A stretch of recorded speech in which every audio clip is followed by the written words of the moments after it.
Countdown is on, less than a month until Western Australians head to the polls for their state election, where the Liberals are facing a tough contest. Former Liberal Premier Colin Barnett has weighed into federal politics, though, warning Labor that voters are abandoning Anthony Albanese in his home state because he treats it like a backward outlet. My colleague Ash Gillen spoke with him earlier. Ash, Mr Barnett says last week's news poll suggesting a growing anti-Albanese sentiment in WA is pretty spot on.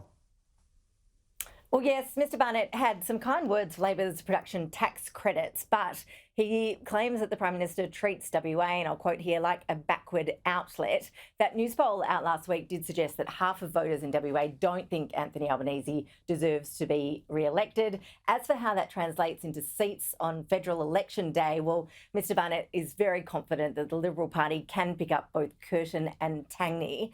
I spoke with him about the upcoming WA election too. He concedes the Liberals won't win at a state level. I started by asking him just how comfortable he thinks Roger Cook's victory is going to be. Well, obviously they're in a very strong position, and the last election, state election in 2021, was an anomaly. It was basically a referendum on the handling of COVID, and people very much backed Mark McGowan, the then Premier, Labor Premier, and he did handle COVID well. And there was a lot of difference of opinion. He closed the borders, which I agreed with at the time. So I don't think you can treat that as the base. There will be a natural swing back to something a little bit more the long-standing tradition. But nevertheless, it's a big task. The Liberal Party's only got 3 seats. The National Party's got 3 seats, and Labor's got 53 seats. So the Liberal National Alliance, if you like, would need to win at least 24 new seats to be in government. That's a big mountain to climb, very, very hard. I believe that the Liberal Party will pick up at least 10 seats. And to me, that would be a pass mark. That would be a credible result in a difficult situation. So Liberals can pick up 10. I think there's another 10 seats that are in doubt and will be in play. And there could be some wild results in those. And the other factor is I believe there will be a strong country vote against Labor. So it's probably too much to achieve in one election, but I expect the Liberal Party to come out of here as re-established, along with the National Party as a credible, probably opposition, but they're going for broke. They're going for every seat. Basil Zemplis, who is Perth's Lord Mayor, is one of the most high-profile candidates in this campaign, expected to pick up the seat of Churchlands for the Liberal Party. Do you see him as a future Premier? Are you expecting that he will lead the Liberal Party after the election? Well, Basil is a star recruit. There's no doubt about it, and he's been a central player in the campaign. He's working well with Libby Mettam, and obviously I would hope for a Liberal win, but that's probably a little step too far away. But assuming that Labor win, Libby and Basil would be a very good team leading the Parliament. Who's leader and who's deputy? I don't know. That's up to members of Parliament. But there's no doubt that they would run rings around Roger Cook and Rita Saffioti. And I say that from someone who spent a lot of time observing people in Parliament. And I think it's quite an amazing situation that Labor are attacking Basil Zemplis all the time. They're scared of him. It's as simple as that. They are scared of Basil playing a major role in the campaign, and they would be scared of him once he enters Parliament. Very diplomatic answer there, Colin. When we look at federal politics, the recent news polls suggested that there is a growing anti-Albanese sentiment in Western Australia. Would you agree with that, and why do you think that is?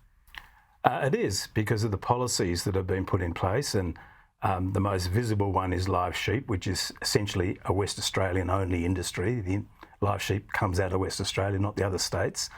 I think the reforms on environment and proposing a federal environmental protection authority, some of the heritage issues. Anthony Albanese, ever since the Voice referendum, his vote and support has been falling in Western Australia, particularly in country areas. And I don't really get the guy, actually. I know him, but not that well.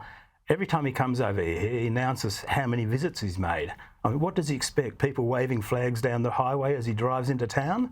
I mean, it's absurd. He's the Prime Minister of Australia, and he treats Western Australia like this token backward out. He doesn't talk about the reality, and expressions like the engine room of the economy and a super energy, I mean, that's all corny, rubbish stuff. What he should be focusing on is that Western Australia is the country's major leading exporter. Half of Australia's exports to China, 60% of Australian exports, but concentrated in iron ore, natural gas and other minerals, very specialised. And I think that he's just not understanding. And it's a common feature, I've got to say, of East Coast politicians. They come over here with a sort of patronising token approach, don't actually understand the industry and don't understand that West Australians traditionally, they think big. Big decisions, bold decisions, and they have that sense of independence and a self-reliant view. So if Western Australians think something should be done, they'd much rather do it themselves. They don't react well to Canberra politicians coming out and throwing money around. That is not going down well.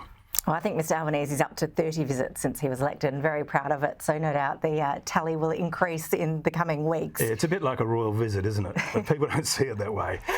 Do you think that'll translate into Labor losing some of those federal seats that it picked up at the last election? I think they will be very close. I think that they will see their vote decline, but their new members in those seats are probably pretty capable people. And a new member of Parliament, if they're a good, hard-working member, usually will survive the first election after election. So it's going to be difficult to see those seats change. I think the seat of Tangney might change to a Liberal. That's the most likely loss of a seat by Labor. Now, your old state seat of Cottesloe falls into the federal seat of Curtin, which is held by the Teal, Kate Chaney. Do you expect the Liberals' Tom White will win against Kate Chaney? Tom White is probably the most outstanding Liberal candidate since Julie Bishop. He is someone, if he gets elected, will become a significant player in national politics over his career. And he's a young guy, but enormous talent. I think he will win. And I think the vote is swinging back. He would need to get probably 45% of the primary vote. I think he'll do that, and therefore he should win that seat. And if he wins it, he will be a long-term and senior and leading politician for Australia. Has the Federal Liberal Party taken the right position, do you think, when it comes to the production tax credits that have just passed through the Senate for the critical minerals industry? No, I don't. The tax credits, it's not handing over taxpayers' money, it's giving a tax reduction for companies that can get into processing rare earths and critical minerals.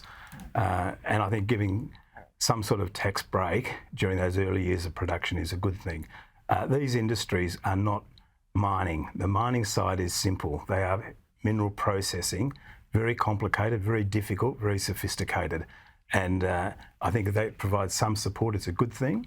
However, I do think the more important role of the federal government and the state government is to put a lot of effort, a lot of money into research into processing critical minerals and rare earths.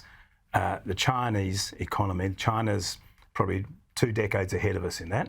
And if we're going to be competing in the world stage, including supplying America, we're going to have to develop the research ability and the technical ability to process these. They're very, very difficult projects. The mining side is simple. These are manufacturing processing plants, high temperature, high pressure, not mining. Colin Barnett, appreciate your insights. Thank you. Thanks, Ashley.